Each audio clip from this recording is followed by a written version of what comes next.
好，其实呢，在国际间这个情势也很危急，中东到底有没有可能再烧起来？来带你来看到的是，以色列跟黎巴嫩现在跨境交火当中，以军这边讲已经击中了280个真主党的目标。那当然，真主党这边呢，他们也不是吃素的，他们直接飞弹瞄准摩萨德。海法士呢，现在来看画面，说也遭到了这个真主党这边无人机的攻击。好，以色列呢虽然有成功的拦截，也把这个真主党飞弹发射基地给直接炸掉了，但是呢看得出来，其实真主党这边是希望能够全力反击，但就是确实现在啦，在被上次的 BB 扣啊，还有对讲机的袭击之后，有些元气大伤，所以呢，大家在说以色列会不会乘胜追击？他们的参谋长直接的讲说，后续呢，他们要进军黎巴嫩，地面行动已经做好准备了，会直接摧毁他们的基础设施，也就是不是只有空袭而已。而且呢，现在真的是火箭弹四射，4枚的火箭袭击，这个是美军的叙利亚基地，说深夜被轰，让五角大厦呢赶紧宣布增兵，要部署4万多名的士兵赶紧到前线来保障一下他们的基地。中东这里会不会失控？现在呢，他们是派兵之外，也赶紧的再派了一艘航母过来。大家在担心的都是全面爆发战争要怎么办？而且已经有一个俄乌战未消，中东如果再全面性的爆发区域战争的话，美国吃得消吗？好，俄乌目前同样战更激烈。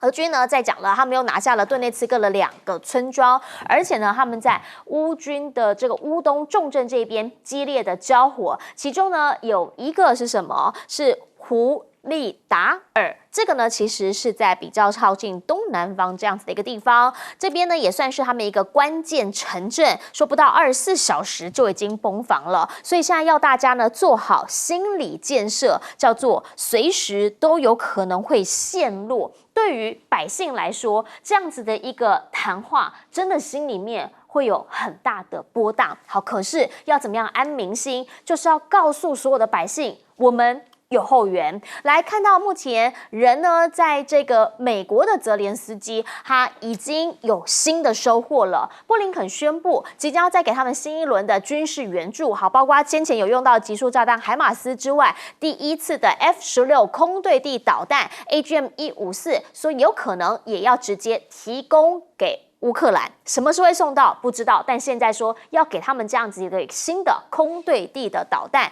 好，俄罗斯这边则是告诉你，只要你用飞弹打到我家，被常规飞弹攻击而已哦，我们就会动用核武。等于说呢，它的动用核武的新标准一再的再更动，就是要告诉所有提供飞弹的，你要挺乌克兰，小心不要打到我，不然就会变成一个联合攻击。路透社就讲了，俄罗斯现在其实呢还秘密的在中国这边研制攻击无人机，强调说呢是在中国的专家协助之下研发试飞最新的一款无人机。那这不就是又讲说是有中国的因素在介入吗？王毅在见欧盟外长的时候就直接讲了，说呢指责中国的这一些都是别有用心的。他强调中国始终呢是客观公正，希望局势降温啊。有人指责他们那个叫做别有用心。请教一下亮哥，怎么样来看国际间的局势？原因是因为本来呢一场战争，大家看到加沙走廊这边快结束了吧？怎么越打越激烈？现在变成了以黎的跨境交火。加沙走廊确实快结束了。那以色列，其实以色列这次在加沙还有在黎巴嫩都有一个共同的目标啦。他在加沙就是他把那个费城走廊给占领了，然后重兵驻守，撕毁了1975年他跟埃及的那个合约，因为他认为加沙走廊费城走廊交给埃及驻防啊，从来没有挡住哈马斯的渗透啊。那这次黎南也是一样，因为黎南在2006年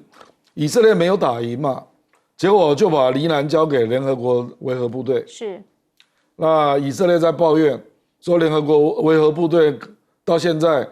根本就把黎南地区都被黎巴嫩真主党给占据了。所以这一次啊，我觉得他是玩真的，就是他要把黎南打出一个缓冲区啊，然后可能是30公里到50公里了，那比照加沙全部炸平了，逼你后撤。所以你就看到黎巴嫩很多老百姓都被迫要离开黎南地区啊。那为什么他要这样做？有2个目的。第一个是要让以色列北部屯垦区的居民可以回来，然后以后比较不会遭到攻击啊。那第2个就是要彻底让黎南这个地方不再是真主党的势力了。那他以后就会派重兵在这边驻守。那简单也就是跟联合国说，维和部队没有用了，你们可以回家了啊！而且维和部队现在刚好轮到中国部队，是啊，他连中国部队都照炸，所以你就知道这个国家已经什么都不认了啊！他要的就是他的短期内要得到2个缓冲区，那接下来我觉得他对加沙的统治也会是这样嘛，比如说那个 Gaza City 那个是人口最多的地方，是，那可能会让以色列的屯垦区的人进来做屯垦，然后他就会在 Gaza City 的周边弄出一个缓冲地带，一样也是重兵防守。我觉得他大概都已经设想好了，他根本没有要撤军呐，那也没有要把政权移转给哈马斯或约旦河西岸的巴勒斯坦的政府。所以你就可以理解到，这个注定就是全世界没有人会支持他的做法，所以黎巴嫩这个真主党的反攻是早晚而已啦，因为这个没有人会接受的啦。那就变成他等于是自己要面对一个长期的消耗战了，因为他等于是一个国家同时对抗7个国家了，因为你如果把这个也门的胡塞武装也算进来，就是一圈嘛。然后哈马斯，对不对？约旦河西岸的巴勒斯坦政府、伊拉克、叙利亚，然后黎巴嫩真主党，还有伊朗，你全部算起来，等于他以色列一个国家对抗7个国家嘛。那这种战争是不会结束的，因为人家不服嘛，不服你这样的一种计划嘛。所以连美国的专家都认为这个是一个短多长空的计划，你并没有一个真正能够善后的局面啊，所以现在美国也不知道怎么办啊。就也不知道会打到哪里，然后也不知道打到什么时候，他的目标是什么？盛峰老师，这听起来就很熟悉了，好像上一场也是这样，这又再来一场。这样子啊，我们从这个态势大概了解了之后，我们仔细来想一想，假如以色列为了自己的生存空间跟安全，可以对黎巴嫩这样，可以对哈马斯这样的话，那请问一下，俄罗斯现在做的有什么不对呢？俄罗斯现在对乌克兰的开炮有什么不对呢？因为我也要一个安全的空间嘛，何况这边还都是恶意的人为主，是吗？国际政治上不是讲道理，是讲力道。所以从这个角度，我就担心一件事，真的赖清德嘴不要伤秋，赖清德真的那个嘴伤秋了，讲话太嚣张，嚣张到举个例子，我绝对不签署和平协议。一定要讲到这个程度吗？对，你不可以讲说此时此刻不宜讨论，也不是签署的时机。那这也没有人叫你签嘛。但是你把这个拉开的一个空间的嘛。但水秋，然后呢，这个怎么着？我们不是纸上谈兵，那水秋到最后是什么？你有没有想过一件事？美国现在在整个的太平洋已经是军力空缺了，的航母战斗群一艘都没有了。然后呢？假如俄乌战争结束不了，因为现在没有人认为会即刻结束嘛。然后呢，中东战争变成一个美国也是拖在那里的一个泥沼。现在一个叙利亚就要派4万兵进场了，你不会告诉人家，这个时候从某种程度来看，除非中国有足够的战略定力，按照自己的计划行事，否则这不是一个最好的机会吗？各位，你想想，当一个执政者看到这样的国际情势，你最依赖的美国现在是在2个地方被绑住的时候，作为台湾的一个执政者，最起码你要有人民之心嘛，你吹秋什么东西嘛？我再告诉各位一件事，这一次这个以色列打黎巴嫩讲什么话？我打的是真主党，不是黎巴嫩。各位，你把这句话换到台湾来，以后战争是什么事情？还要我说吗？讲清楚一点。讲清楚就，我只是打台独，我不打台湾人嘛。对了，可是我告诉你，台湾人跟台独，你分得出来吗？真主党跟黎巴嫩人，你分得出来吗？大白话分得出来，对不对？好，所以请大白话不是全部嘛，对吧？我们的从这样的一个角度来看，请各位想一想，作为一个国家的执政者，看到的你最依赖的美国已经深陷到两场不能解决的泥沼的时候，你应该是谨慎的，应该说是想尽任何的办法维持台海的和平，即使老共会有什么态度，你也想办法，我们都很好，你应该是这样才对呀、求什么东西呢？只是得到你固定支持者的掌声，可是你要失掉的是台湾的命运，你要失掉的是台湾人的生命，你要失掉的是台湾人的幸福啊！没错，不可能发生吗？请各位想想，所有的战争都是你认为在嚣张的时候，而你认为最支持你的人陷入泥沼的时候，不就是摆出了一个图，在告诉人家要来吗？拜托拜托啊，民进党，请你们有一点台湾心，不要只把爱台湾几个字挂在嘴上，而你今天所做的所为，正是把我们推上一个我们真的不愿意看到的路史上去啊。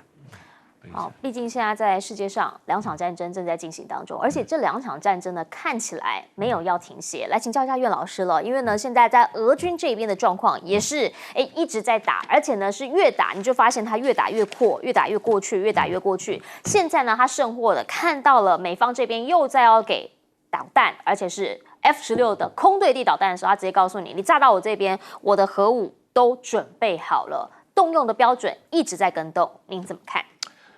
今天有关于这个普丁的说话的话，我特别看了一下这个外国的媒体里面讲，他实际上原来的意思讲说是凡是为乌克兰提供武器的国家当中，包含自己拥有核弹的话呢，就在打击的过程当中是普丁使用核弹攻击回击的一个重要的标准。这个呢说明了一个非常重要的现象，因为目前为止考虑提供这个比较这个什么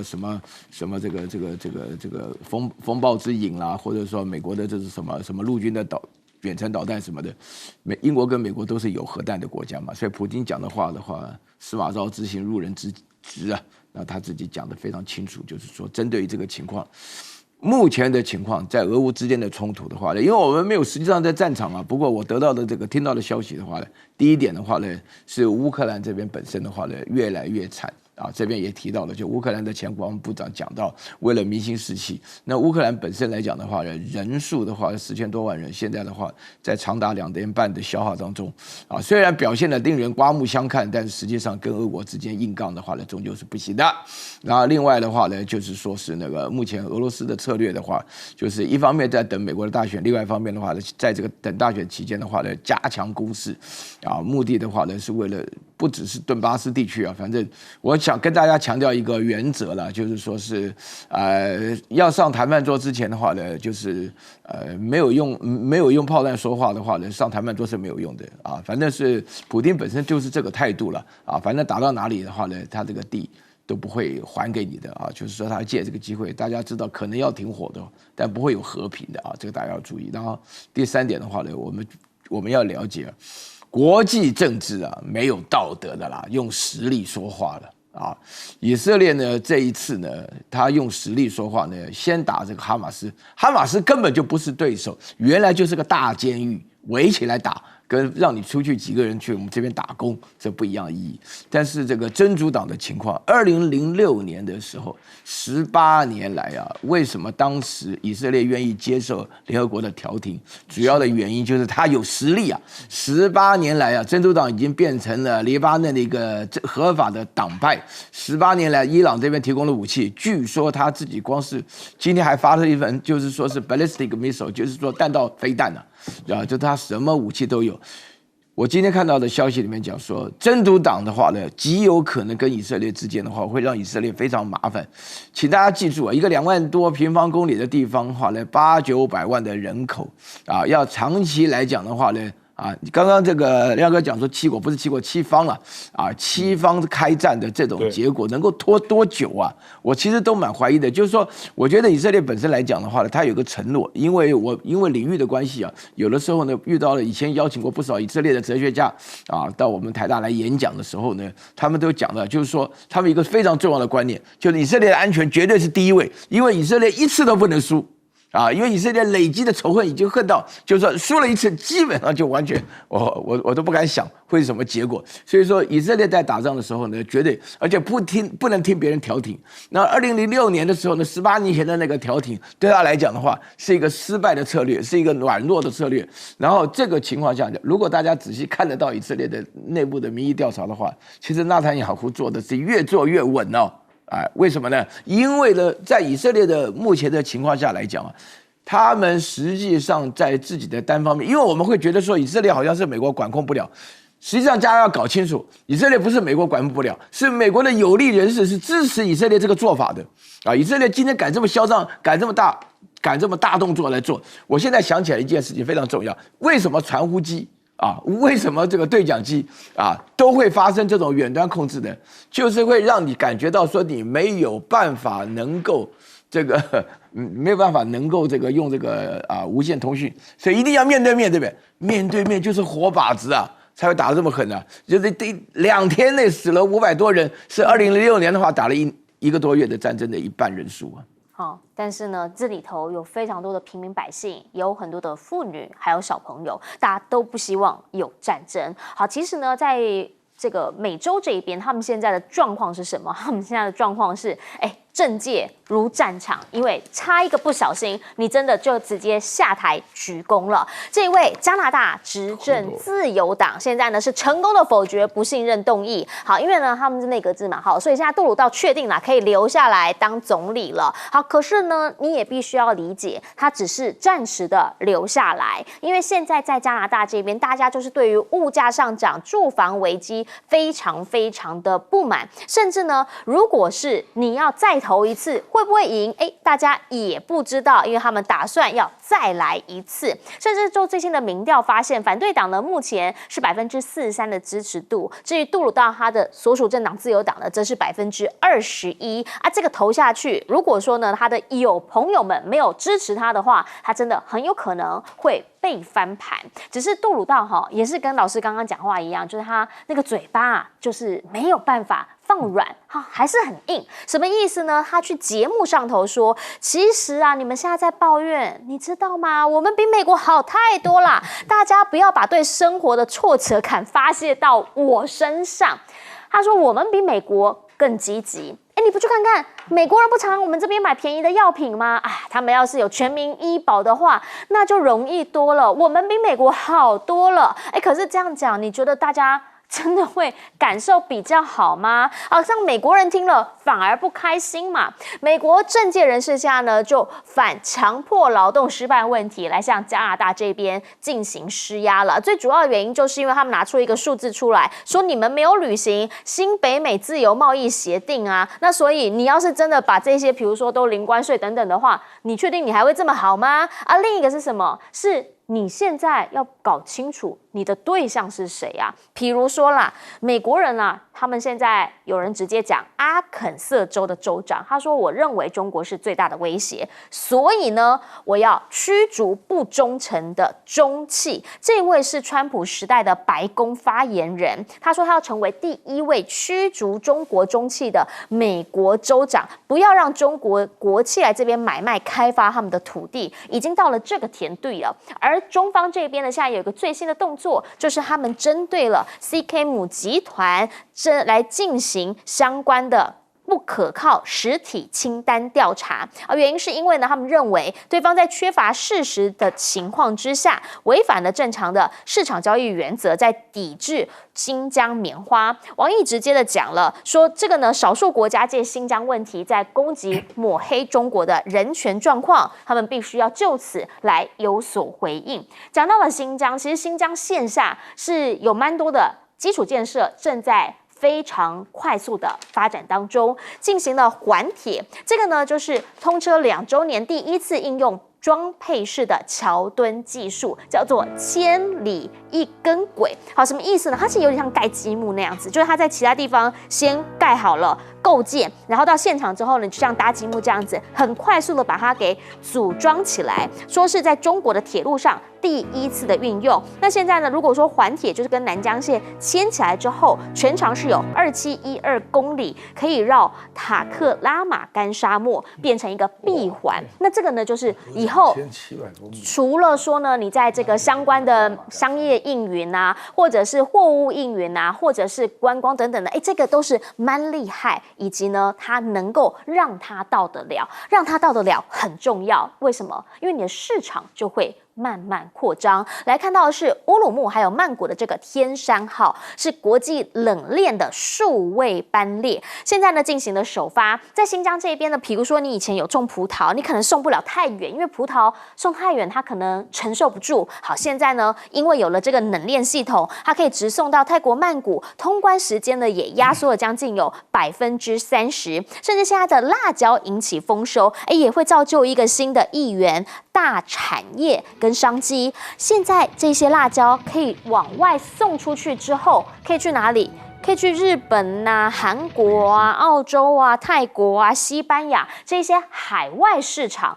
已经也变成了他们的下一个目标。所以想要请教一下亮哥，原因是因为经济问题对于百姓来说还是最重要的啦，能够赚到钱嘛。那杜鲁到现在呢，就告诉大家，我成功的留任下来了，是不是在这一局让他又回来一点点信心，觉得其实也没那么糟？不啦，因为这个是现有的议员投票嘛，这跟下次选举是不一样的啦，是，他还是注定要下台了。那政党民调那么低，因为你这个是就现有的议员结构来投票，那当然不一样啊。他民调落后太远了啦，跟那个德国社会民主党差不多啦，基本上都一定要下台的啦，所以这个人就不用讨论了啦，因为也做没多久了啊。这个，那我觉得这个新疆啊，我是没有去过了，不过我跟你讲，新疆有将近45个台湾大，它占中国的面积是1/6啊，所以你去想一想嘛，就是我知道那个经济是北疆比南疆要好很多啦，是，所以这个就是你如果要克服区域的不均衡，是必要做的工作，可是成本极大啦，就是这个当然就是他真的是下了决心啊，要让南北能够贯通，那很多才能够引入嘛，那事实上坦白说啦，你看他前面在处理青藏铁路，处理云贵还有四川，是，事实上都花了非常大的资源呐，就是希望把大家都拉在一起嘛，其实这个就是扶贫，你一个地方要发展，你先把交通弄起来嘛，那接下来各种，因为我知道四川有一些地方电商根本就到不了，那中国大陆最厉害就电商啊，所以如果有交通可以克服的话，那很多形态的商业就会开始出现啊，所以我觉得这个就是下了大决心啦。那至于美国啊，他在跟新疆这个制裁的过程当中，他现在逐渐面对了一些难题了啊，因为新疆真的有太多的产品都占中国大概将近50%以上，所以你去想一想，这是多大的产量？所以你很多都会卡到了，比如说棉花啦，番茄酱啦，太阳能板啦，很多啦，那甚至于连现在那个我说不是养鲑鱼吗？对，它现在都快要超过挪威了，就你难以想象的，因为它实在太大了你要用45个台湾来理解它了所以我的意思就是说，它这个地方因为长期。他那边本来就只有一个生产建设兵团嘛，那当他要开始得到中央政府的更多的资源来做更大规模的开发那很多产业或者是农产品，或者是甚至是鱼啦就开始他就划地，然后就开始大规模的发展。那目前看到成果都相当惊人了，是它事实上 GDP 的成长也非常的快所以我觉得中国大陆大概也发现了啦，就是只有把经济弄好，那新疆的分离运动还有当地的这个伊斯兰的恐怖的这个萌芽，才能够真正有效的化解掉。所以重点还是民生啦。我们先进广告，等等回来继续说。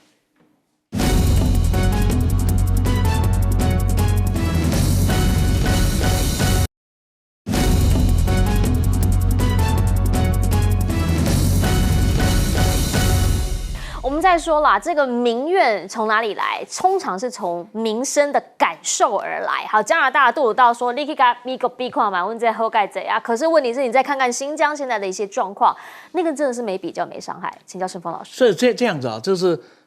新疆啊，我们只要好好去研究它。新疆是一个很重要的地方，它是整个欧亚的中心地带，是整个中国大陆未来发展非常重要的一个战略地带。这也就是西方现在想尽办法要破坏掉的一个地方。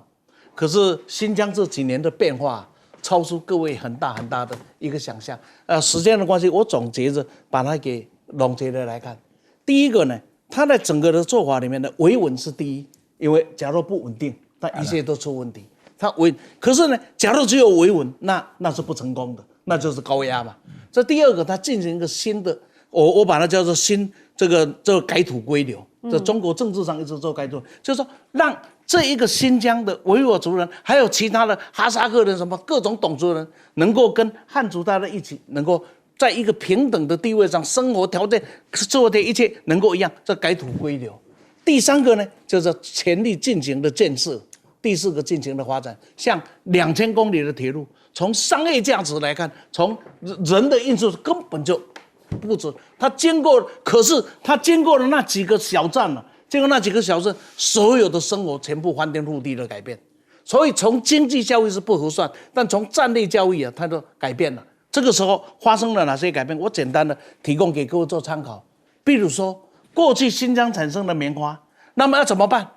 什么要运到沿海去织布，织完布以后再做完成衣，然后再卖出去。现在不一样了，现在新疆的棉花就在织布，织布完了以后，就由呢沿海这边设计好的图样，那由这边再来生产。所以从棉花织布生产，然后就可以进到欧洲、中亚大亚去了。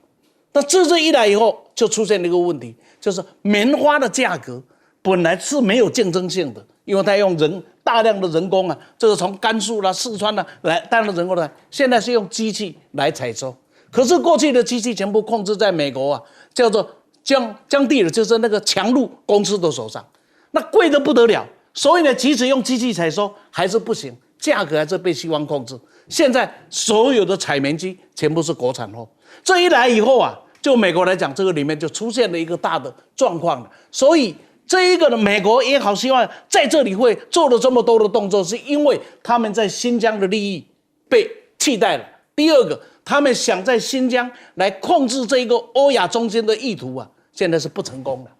如果从战略的角度上来看，可能会看到不同的东西。等等回来，我们请岳老师帮我们做总结。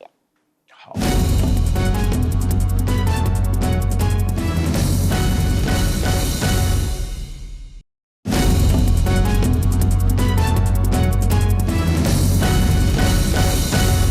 节目最后要请岳老师帮我们总结。总结啊，就是第一个，加拿大不值得谈了啦啊，尤其是杜鲁道没什么好谈的，因为他快下台了，的确啊讲的对。然后第二个的话呢，这个新疆的话呢，我跟大家聊一聊啊，我最近啊这几年来，我去过新疆，也去过西藏，我总是有一种强烈的感觉啊，我非常认同刚刚这个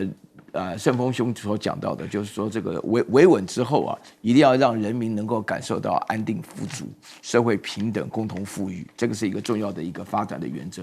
我觉得大陆在这个新疆上的投注啊，各方面所展现的啊，不要讲别的啊，就是说新疆的地形啊，其实最大的问题就是缺水。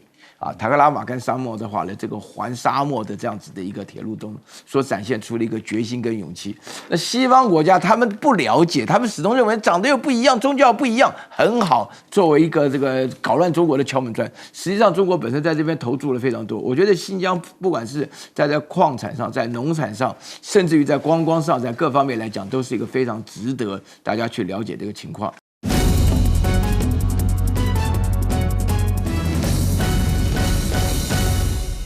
大家晚安，我是陈燕莹，欢迎来到新闻大白话。接下来这一小时国内外大小事，要用您听得懂的话说给您听。现在介绍这一小时的来宾，首先要介绍是耶鲁政治学博士郭正亮，大家平安，以及台大哲学系教授苑举正老师。主持人好，各位观众朋友，大家好。一开始要先带你来看到的是今天下午的一个最新消息了，这个是总统赖清德呢，他现在出席了全社会防卫韧性委员会，他在这个委员会上头，他强调一件事情：做好应对灾害、认知作战的准备。好，换句话说呢，他现在亲自来召开一个呢，某些层面上面，除了给百姓看之外，也要给美国大哥看，因为呢，现在大家在讲的依赖论这件事情，是不是要把它完全给消除下来？好，另一件事情则是赖清德他现在告诉大家，他也不要纸上谈兵哦。特别的，这来自友台的一个幕后报道哈，说他还要小规模无剧本的演练哦，原因是因为他觉得啦，兵推这么一件事情就纸上谈兵不落实嘛，哦，所以呢，他就要小规模无剧本的演练，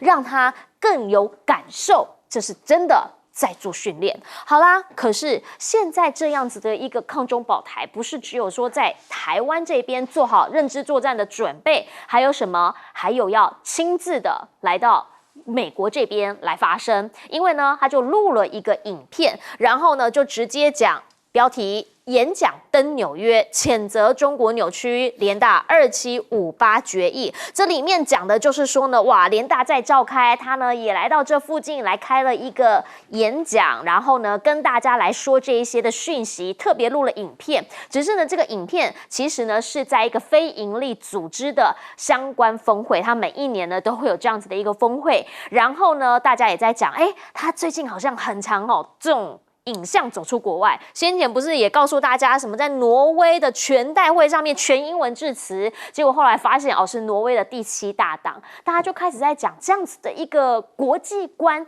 到底是在刷存在感吗？一个打一个问号。现在其实呢，对于台湾来说，你必须要理解的是美中之间是什么样的状态。来看到的是共军、解放军现在呢，他们火箭兵朝太平洋试射洲际飞弹。44年来首次，他们没有公布一个具体的型号，但现在呢，军媒报道说有可能是东风41或者是东风5BC，不管怎么说，都是会掉到在这个美国的属地附近。好啦，而且呢，与此同时，美国告诉大家，其实不要紧张，好，中方都有先跟我讲，有先告知。五角大厦这边讯息说呢，两边有告知，好啦，没关系，大家都要训练嘛，我们减少误解跟误判。不对啊，美国老大哥说他知道，日本怎么会不知道呢？日本的官房长林方正直接的讲了，没有收到试射的通知，而且呢，对于缺乏透明，他们是表达严正关切的，不是只有他而已哦，纽西兰、澳洲通通都表示担忧。那就不对了，大哥知道为什么没有跟他们说呢？如果你也觉得说这件事情是大事，可能会有误判或是误解的风险的话，是不是也应该跟盟友来讲一下？所以呢，就怀疑了几个可能性。按照逻辑来看，日本被看没有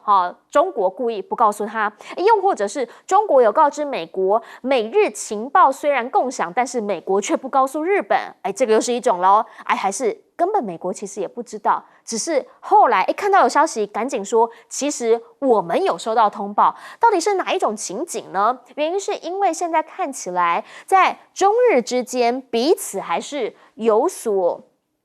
讲说较量也好，讲说呢要出来亮相也好，因为第一次的看到了日本海上自卫队的护卫舰通过了台湾海峡，他们讲他们要做的就是证明航行自由，不是他自己来而已哦，纽西兰、澳洲都跟着来一起通过台湾海峡。共军说全程跟监，大家讲不对啊，之前英国啦、德国啊、荷兰那种赶你来，为什么你们一次来3台，大家一起来？还是说？现在大家一起来比较没伤害呢？毕竟现在在整个太平洋的海域上头，中方确实是让很多人忌惮的，它的军事能力是在提升当中的。美军呢现在就是在日本这边部署了一个高能雷射驱逐舰，最主要原因就是对准无人机啦。他认为2027可能在这边会有威胁。而在海面上头也看到了中国的造船实力，说呢2艘满载排水量超过18万吨的大型集装箱船，4个月就可以完成，而且这个呢还是一般速度，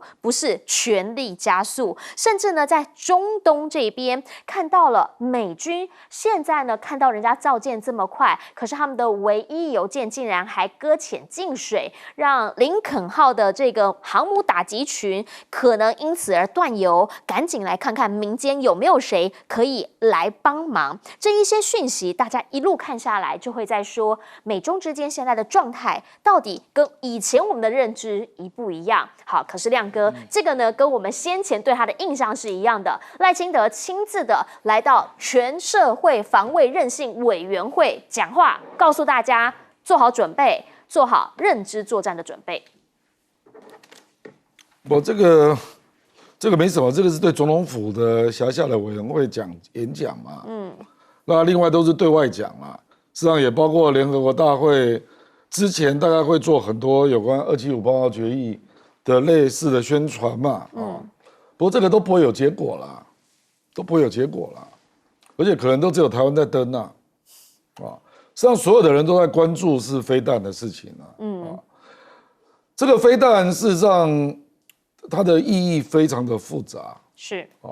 坦白讲，它经过的，它一开始就射高嘛，就射到150公里以上，甚至那个高度可能要到300-400公里，所以已经不在领空了啦，领空是100公里嘛，所以它基本上是不用通知的，它可能对弹着点的地方要通知，可是它的那个飞行的过程，如果都是在150到400公里之间的高度，那基本上对于飞过的国家不用通知啊，这跟射人造卫星一样嘛，那他是不是有告诉美国？这个真的不知道啊。我觉得美国应该也测得到啦，可是因为美国新闻做很大，对，因为过去大陆都是往内陆射，是射高嘛，然后去折算整个那个洲际飞弹的射程，那他这个是射到这里，事实上就是第一次往这个南太平洋射了，对，那个落点就已经距离纽澳就比较近了嘛，所以他们当然很有感啦，就是弹着点而且这个洲际导弹一般预期可能是东风41，它是可以有多弹头的，而且都是核弹头，所以这个当然有它的意义了而且他为什么要做得那么白啊？我觉得他做那么白啊，就隐含着，你们是不是都忘了我手上的工具很多啊？忘了我有这个技能。那你们还要在第一岛链、第二岛链这样硬着搞，是不是？结果接下来你就看到日本纽澳的海军的军舰通过台湾海峡，我认为这个就是美国鼓动下的报复。就是你要来吓我，我就表示我没有被你吓到，所以我认为这两个动作是联动的，那这个当然就意味着目前大家的关系都非常不好了。事实上，我跟你讲啊，现在是两岸关系很不好，朝野关系很不好，中美关系也非常不好，那中日关系也非常不好尤其日本现在在选总理那高市早苗在地方议员的票数是飙超过小泉那高市早苗是超级强硬派所以我跟你讲各方现在目前看起来，就是这里真的是有一点紧张的火药味道了，所以我才说这个时候作为比较小的国家的台湾最好稍安勿躁。不然我跟你讲，不会有好果子吃的啦。不然他干嘛去公布你的网军呢？我的意思说，最近大家火气都很大了那你动作太多你可能会倒霉了。我也看不出像赖清德做这些动作会有任何结果了。275报告决议呢，请美国提案嘛。既然美国跟荷兰、澳大利亚都通过这个决议，那拜托你们在联合国提案嘛，保证不会。那我们这边也去不用保证，去怂恿策动我们12个邦交国跟着提案嘛，就说你做给人家看嘛，荷兰跟澳大利亚都是内阁制，它既然是国会通过的多数决议，为什么不等于外交政策？所以讲白了嘛，他们把2758决议拿出来，在全世界上当个文宣来惹怒中国，那实际上都不等于他的外交政策啊。不然你回去修你的建交公报啊。请美国、荷兰、澳大利亚回去修你们的建交公报嘛，把 One China Policy 删掉嘛。你们为什么不删？所以我觉得这种东西啊，看得懂国际政治的人都看得懂啦。那赖清德基本上是做大内宣呐，他也知道在国际上不会有作用啊。但是我们也想要请问，像昨天这个讯息，确实就是当他解放军这边讯息一出来之后，就是各大外媒大家都是这个头条的消息。因为如果说真的是东风4E的话，那当然就像刚刚亮哥所讲，它可能可以承载核弹头，它也可能是多个这个弹头。但是呢，他有特别强调，他这一次就是试射，所以它是哑弹啦啊。可是不管怎么说，让大家很在意的就是他的军武 muscle 的展现。然后就在这个时候，盛峰老师突然之间赖清德告诉我们，他现在也要出来，而且呢，他说他不要纸上谈兵哦，他要小规模无剧本演练。爱金呢？你怎么看？我不晓得这句话是谁帮他传的，传这句话是很3八，而且很没有水准。因为你只要是告诉人家说他不喜欢纸上谈兵，他喜欢干真的，那不是告诉大陆一件事吗？那我们就不要来纸上谈兵了。对，我说他3八是有道理的。那是一个完全没有现实的人讲出来的非常愚蠢的3八话，而我们在搞这个不是纸上谈兵哦，是要干真的哦。那另外一边也说，那我们就来干真的，不要纸上谈兵好了。第二个呢，2758不要再玩了，我不骗你，这个呢所谓的一个中国政策是整个国际跟中国大陆有建交人共同的一个想，就摆在这里，你知我知，大家就摆着就算了。我们这时候非要把它拿到联合国。然后再来公证一次是吧？这一次假如在联合国提案被干下来的话，当然提案是我认为连提上去表决的机会都没有了，都没有了。那万一真的被提上去表决了，你会过吗？不会过，不会过等于在联合国现在此时此刻2024年的前夕，告诉全世界说台湾是中国的一部分，这是联合国经过大会确定的。2758加1条，不，你说这谁是有这么蠢的人，在干这种蠢事？因为你不会过嘛。刚才阿亮讲说叫美国提案，我也是早就主张了，就美国、澳洲还有荷兰提案嘛，会不会提？保证不会。然后呢，又是我们那12个小朋友在出门，然后呢，没有然后了，就像 WHO 的这个怎么样叫参议一样嘛。美国是讲了大半天，有没有提案？没提案，他有没有举手表决同意？就是了嘛，人家玩你，你还被人家玩那么高兴，一个渣男老是在挑逗你，那台湾变成一个喜欢被挑逗的民进党，然后渣男不挑逗他很难过，这种女人叫什么女人，知道吗？很难听的，这不是就是这样子吗？明知他是渣男，然后还愿意掏过去，天哪！这个时候全世界没有人在管你什么2758号了。都在管那一个洲际飞弹，这个洲际飞弹有没有通知美国？我认为是会有，说没有通知这一种这么大的动作不会。第二个，所有对中国大陆的这一个洲际飞弹的能力，有人说41，但是我看另外一个部分讲是31AG，对吧？不管40也好，31AG 也好，都是12000公里到13000公里，12000公里21分钟到，代表什么事情？代表1秒钟啊，将近10公里。那我们的音速是这个1分钟1马赫了，对吧？300公里左右嘛，算起来将近10马赫哎。而且更重要的，它不是抛物线的，它是走切线，会变换它的轨道的。更重要的是，它告诉你，他也知道美国有能力从头监视到尾。为什么让你看？很简单，就让你知道。你们过去都是我吹牛，过去都说这是数字，现在那我就走一次秀给你看，是真的不是假的。更重要的是，请各位看几个事实。去年的2月份，美国人在韩国人的面前要秀一下他的义勇军，义勇兵对，义勇兵，结果到了上面有没有变掉了？第二个呢，英国这4个有战略飞弹的国家嘛，英国这个发射就蹦掉了，然后呢是苏联，就在那个发射洞有没有就蹦掉了？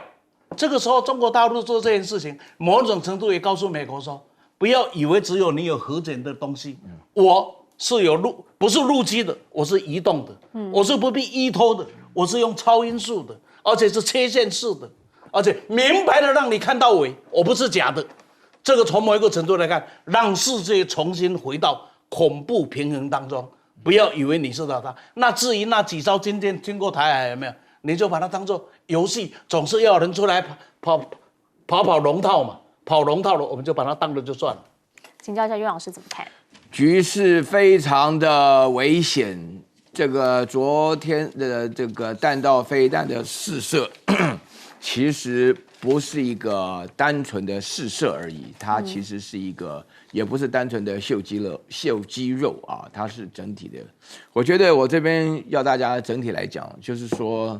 准确的完成了洲际飞弹的试射。是最近啊，你刚刚就是俄罗斯的萨尔马特的飞弹的话呢，把整个发射基地夷为平地啊，就试射失败。美国的义勇兵在去年的时候呢，也是丢了大脸。义勇兵3号是，就是说这个成功本身来讲，就是一个很重要的一个军事上，它非常具有震慑的一个效果。你第二个的话呢，它是配合啊，就是试射的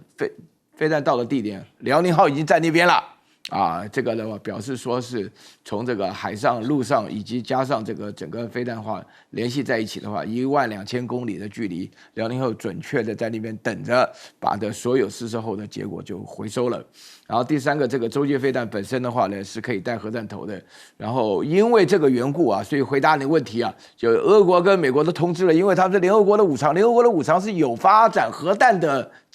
这个资格的，其他日本啊什么小国没有在联合国五常，通知都不用通知，为什么？就是怕擦枪走火，因为这个核弹一打起来的话，那不得了了，对不对？然后